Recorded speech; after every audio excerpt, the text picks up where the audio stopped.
आज छत्तीसगढ़ में विधानसभा चुनाव के पहले चरण के लिए 20 सीटों पर मतदान होगा। अब से ठीक 1 घंटे बाद पोलिंग बूथ के बाहर मतदाताओं की लंबी कतार लगनी शुरू हो जाएगी।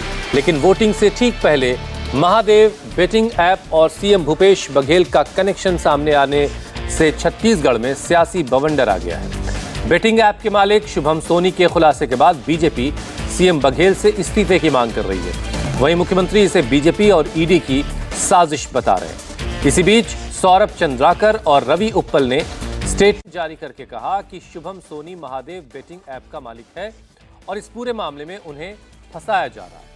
वहीं अब तक की जांच के बाद हुए एक्शन में महादेव ऐप के खिलाफ 36 एफआईआर और 235 आरोपियों की अब तक गिरफ्तारी हो चुकी है।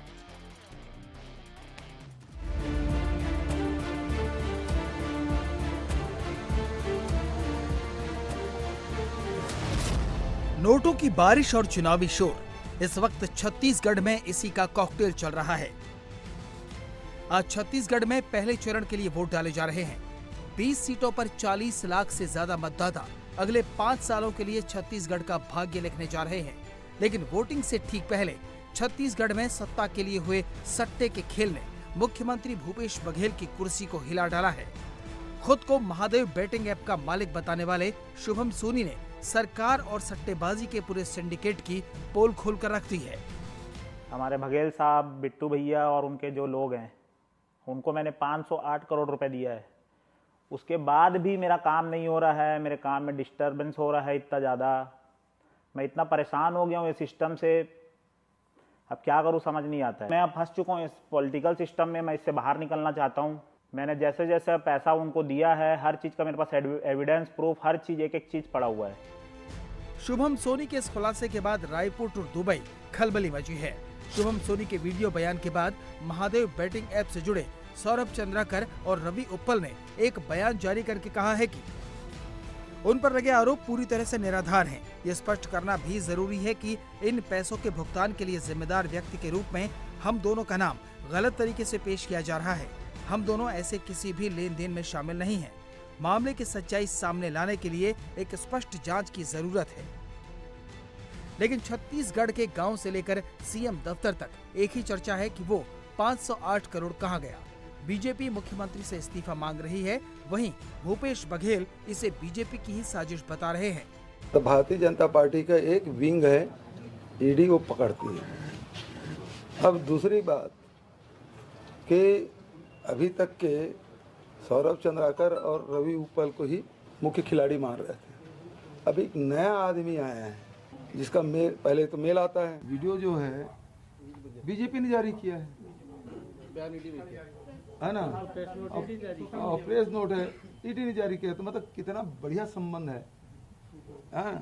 जैसे पहले कार्रवाई करते थे ईडी और प्रेस विज्ञप्ति जारी करता था रमन सिंह। महादेव ऐप में सारे चीज प्रमाणित हो गए हैं। 509 करोड़ का ट्रांजैक्शन प्रमाणित हो चुका है। सारे दस्तावेज 5 करोड़ 37 लाख रुपया कुरियर के पास जो दुबई से आया था जब्त हो गया है। इसके बाद तो भूपेश बघेल को अपने पद में बने रहने का नैतिक अधिकार समाप्त हो गया है। उसको मुख्यमंत्री पद को छोड़कर और कहना चाहिए जब तक जांच पूरी नहीं होगी मैं इस पद में नहीं बैठूंगा। सीएम भले ही ईडी के एक्शन के पीछे बीजेपी को वजह बता रहे हों, लेकिन दुबई में बैठकर खुद को महादेव बेटिंग ऐप का मालिक बताने वाले शुभम सोनी ने जो खुलासा किया है वो बेहद गंभीर है। शुभम सोनी ने सीधा आरोप लगाया कि उसने 508 करोड़ रुपया भूपेश बघेल को दिया। उसके पास 508 करोड़ रुपए देने के सारे सबूत मौजूद हैं। रकम कब कब दी गई, किसके जरिए सीएम तक पैसे भिजवाए गए, कैश कहां पहुंचाया गया, डील के लिए मीटिंग कहां हुई, मीटिंग में क्या क्या तय हुआ।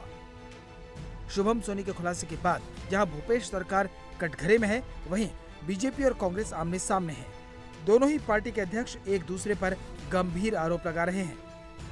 अभी अभी महादेव ऐप, इन्होंने महादेव को भी नहीं छोड़ा। 6000 करोड़ रुपए का घोटाला। किस बात का घोटाला? सत्ता में आने के लिए सट्टे का घोटाला, यानी सट्टेबाज भी हो गए। कोयला की तस्करी तो हो रही थी और घोटाले हो रहे थे, अब सट्टे में भी घोटाला हुआ। कितने का हुआ? 508 करोड़ रुपए का घोटाला। और जानते हैं वो असीम दास क्या बोलता है ईडी में कि ये मैं पैसा दुबई से लेकर के भूपेश बघेल को देने आया था, उसने छत्तीसगढ़ के चुनाव के लिए मंगवाए थे। देखो उन्होंने कुछ भी करने दो, कांग्रेस जीतने वाली है और उन्होंने हर भगवान को याद करे तो भी कांग्रेस आएगी वहाँ। और जो एलिगेशन लगा रहे हैं 508 करोड़ रुपए लिए, इस तरह के मुख्यमंत्री पर आरोप लगा रहे हैं। अरे ये सबको लगा रहे हो, किसको छोड़े हैं? वो महादेव को भी नहीं छोड़े। वहीं महादेव ऐप से सीधे सीएम भूपेश बघेल का कनेक्शन सामने आने के बाद कांग्रेस का पारा हाई हो गया है। पार्टी ईडी की शिकायत करने के लिए चुनाव आयोग पहुंच गई। चुनाव आयुक्तों से मुलाकात नहीं हो पाई तो उन पर भी आरोप लगा दिया। इस चुनाव का जो मूल मुद्दा हम उठा रहे हैं अभी के लिए आपके पास, और कई मुद्दे हैं, वो है समतल जमीन का, फेयर लेवल प्लेइंग फील्ड का, इस प्रकार से द्वेष भरे प्रेस वार्ताओं और वक्तव्यों का। तो उसको आप 7 तारीख के चुनाव के बाद निर्णित करेंगे। हमको सुनेंगे 8 तारीख को, नोटिस देंगे और निर्णित करेंगे कब, 17 तारीख को। वहीं दावा किया जा रहा है कि बैटिंग ऐप के जरिए 6000 करोड़ का घोटाला हुआ है।